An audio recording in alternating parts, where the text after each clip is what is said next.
Macbeth Mac Findlaich was king of the Scots from 1040 until his death. He is best known as the subject of William Shakespeare's tragedy Macbeth and the many works it has inspired. Although the play is not an accurate portrait of the historical king. Etymology. The name Macbethad, from which the anglicized Macbeth is derived, means son of life. Although it has the appearance of a Gaelic patronymic, it does not have any meaning of filiation but instead carries an implication of righteous man or religious man. An alternative proposed derivation is that it is a corruption of Macbethad, meaning one of the elect. Royal ancestry. Some sources make Macbeth a grandson of King Malcolm II and thus a cousin to Duncan I, whom he succeeded. He was possibly also a cousin to Thorfinn the Mighty, Earl of Orkney and Caithness. Some historians claim, however, that Macbeth was Thorfinn's half-brother rather than his cousin. Much depends on whether Malcolm had 3 daughters or only 2, a point which is likely to remain uncertain.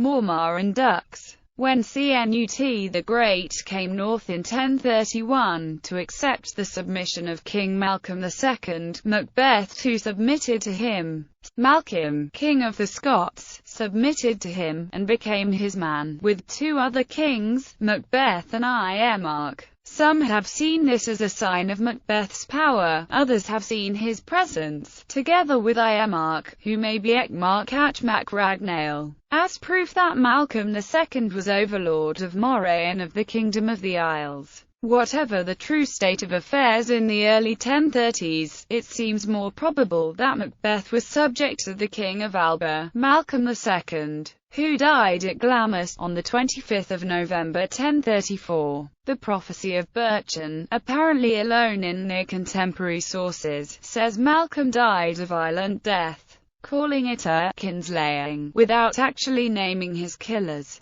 Tigernach's Chronicle says only, Maelcoluum son of Synod, king of Alba, the honour of Western Europe, died. Malcolm II's grandson Duncan, later King Duncan I, was acclaimed as King of Alba on the 30th of November 1034, apparently without opposition. Duncan appears to have been Tanais-Rig, the king-in-waiting, so that far from being an abandonment of tanistry, as has sometimes been argued, his kingship was a vindication of the practice. Previous successions had involved strife between various Rigdomna, men of royal blood. Far from being the aged King Duncan of Shakespeare's play, the real King Duncan was a young man in 1034, and even at his death in 1040 his youthfulness is remarked upon. Because of his youth, Duncan's early reign was apparently uneventful. His later reign, in line with his description as the man of many sorrows in the prophecy of Berchan, was not successful. In 1039, Strathclyde was attacked by the Northumbrians, and a retaliatory raid led by Duncan against Durham in 1040 turned into a disaster.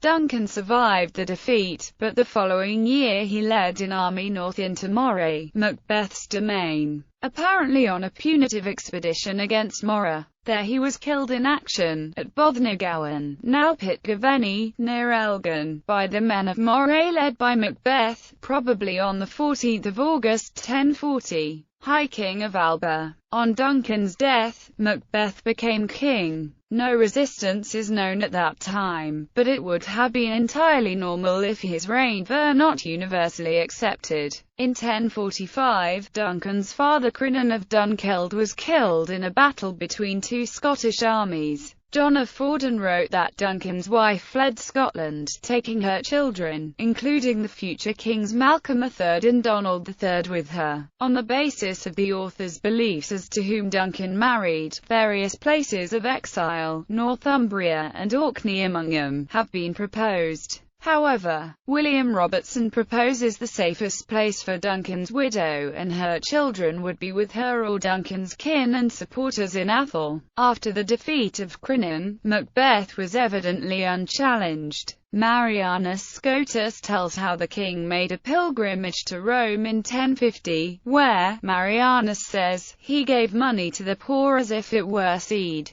Carl Hunderson, The Orkneyinga Saga, says that a dispute between Thorfinn Sigurdsson, Earl of Orkney, and Carl Hunderson began when Carl Hunderson became King of Scots, and claimed Caithness. The identity of Carl Hunderson, unknown to Scots and Irish sources, has long been a matter of dispute, and it is far from clear that the matter is settled. The most common assumption is that Carl Hunderson was an insulting byname given to Macbeth by his enemies. William Forbes Skene's suggestion that he was Duncan I of Scotland has been revived in recent years. Lastly, the idea that the whole affair is a poetic invention has been raised. According to the Orkneyinga Saga, in the war which followed, Thorfinn defeated Carl in a sea battle off Deerness at the east end of the Orkney mainland. Then Carl's nephew Mutaton or Muddin, appointed to rule Caithness for him, was killed at Thurso by Thorkel the Fosterer. Finally, the great battle at Tarbot Ness on the south side of the Dornoch Firth ended with Carl defeated and fugitive or dead.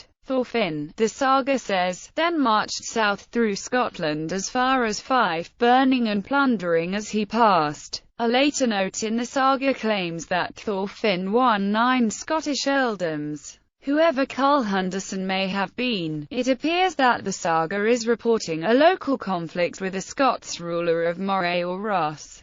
The whole narrative is consistent with the idea that the struggle of Thorfinn and Carl is a continuation of that which had been waged since the 9th century by the Orkney earls, notably Sigurd Rognvald's son, Ljot, and Sigurd the Stout, against the princes or Mormars of Moray, Sutherland, Ross, and Argyll, and that, in fine, Malcolm and Carl were Mormars of one of these 4 provinces. Final years. In 1052, Macbeth was involved indirectly in the strife in the Kingdom of England between Godwin, Earl of Wessex, and Edward the Confessor when he received a number of Norman exiles from England in his court, perhaps becoming the first King of Scots to introduce feudalism to Scotland. In 1054, Edward's Earl of Northumbria, Siward, led a very large invasion of Scotland. The campaign led to a bloody battle in which the annals of Ulster report 3,000 Scots and 1,500 English dead, which can be taken as meaning very many on both sides, and one of Siward's sons and a son-in-law were among the dead.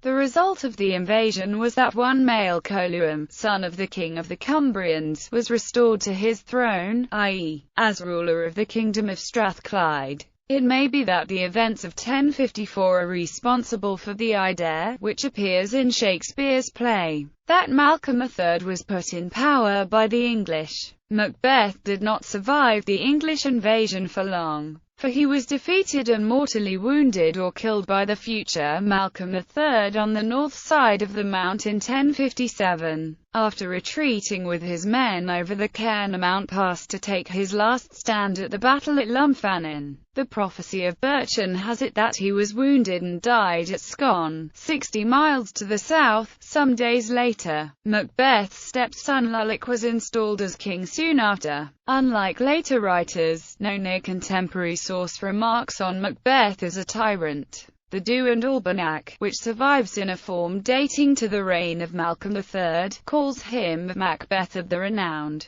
The prophecy of Berchan, a verse history which purports to be a prophecy, describes him as the generous king of Fortriu, and says, "The red, tall, golden-haired one. He will be pleasant to me among 'em. Scotland will be brimful west and east during the reign of the furious Red One." Life to legend. Macbeth's life, like that of King Duncan I, had progressed far towards legend by the end of the 14th century, when John of the Forden and Andrew of Winton wrote their histories. Hector Boyce, Walter Bower, and George Buchanan all contributed to the legend. William Shakespeare's depiction and its influence in Shakespeare's play, which is based mainly upon Raphael Holished's account. Macbeth is initially a valorous and loyal general to the elderly King Duncan. After being flattered by 3 witches and his own wife, Macbeth rationalizes that murdering his king and usurping the throne is the right thing to do. Ultimately, however, the prophecies of the witches prove misleading, and Macbeth alienates the nobility of Scotland and is defeated in battle by Prince Malcolm. As the king's armies disintegrate, he encounters Macduff, a refugee nobleman whose wife and children had earlier been murdered by Macbeth's death squads. Upon realizing that he will die if he duels Macduff, Macbeth at first refuses to do so. But when Macduff explains that if Macbeth surrenders he will be subjected to ridicule by his former subjects, Macbeth vows. Macbeth is then slain and beheaded, and the play ends with Prince Malcolm planning his coronation at Scone. The likely reason for Shakespeare's unflattering depiction of Macbeth is that King James VI and I was descended from Malcolm III via the Margaretson kings, the House of Bruce and his own House of Stuart, whereas Macbeth's line died out with the death of Lulloch 6 months after his stepfather. Shakespeare was too astute to risk causing any offence to his own monarch. In a 1959 essay, Boris Pasternak compared Shakespeare's Macbeth to Raskolnikov, the protagonist of Crime and Punishment by Fyodor Dostoevsky.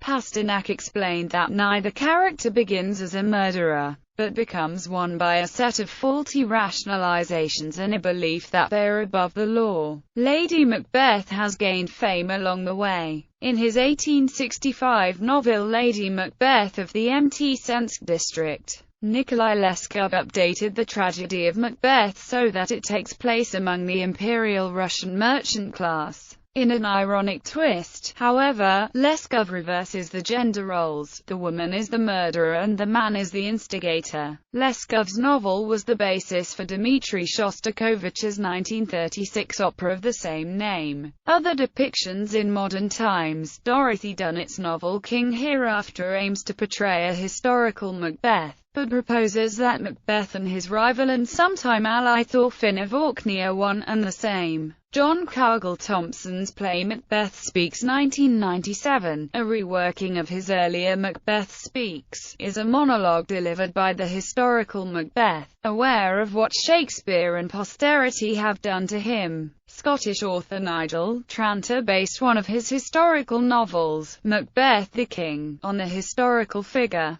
David Grieg's 2010 play Dunsinane takes Macbeth's downfall at Dunsinane as its starting point, with his just-ended reign portrayed as long and stable in contrast to Malcolm's. British touring Shakespeare also produced in 2010 A Season Before the Tragedy of Macbeth by dramatist Gloria Carreno, describing events from the murder of Lord Gillicomgane, Gruach Macduff's first husband, to the fateful letter in the first act of Shakespeare's tragedy Billy Morrissett's 2001 film Scotland. Parr reimagines Shakespeare's story in 1970s Pennsylvania as a struggle for control of a successful hamburger restaurant. Macbeth appears as a character in the television series Gargoyles, with the Gargoyle Demon playing a crucial role in both his rise and fall as King of Scotland. He was voiced by John Rhys Davies.